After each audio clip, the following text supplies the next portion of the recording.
Welcome to Luca and Miguel. Enjoy the video. In this video, I will explain how to use Povidone Iodine Ointment USP.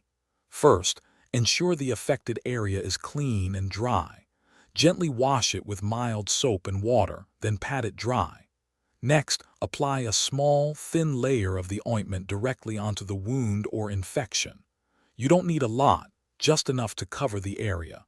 If your doctor advises, you can then cover it with a sterile dressing. Always follow your healthcare provider's specific instructions for the best results.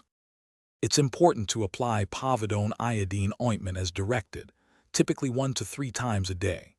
Always wash your hands before and after use to prevent spreading germs. Be careful to avoid getting the ointment in your eyes, nose, or mouth. If accidental contact occurs, rinse thoroughly with water. Remember, this ointment is for external use only and should not be used on extensive skin areas or for extended durations without consulting a doctor. While Povidone iodine is effective, it's crucial to know when to seek professional medical advice. If your wound or infection doesn't improve within 7 days, or if it appears to worsen, contact your doctor. Also, be aware of any signs of an allergic reaction, like a rash, itching, or swelling. These require immediate medical attention. If you have pre-existing thyroid conditions or kidney problems, always consult your healthcare provider before using this ointment. Proper storage ensures the ointment remains effective.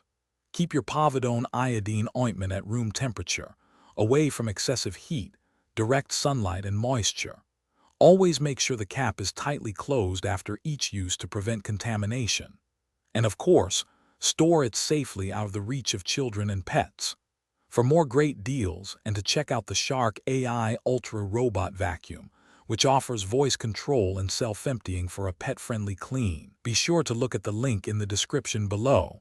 Thanks for watching. Thanks for watching and please subscribe. It's the best investment you'll ever make.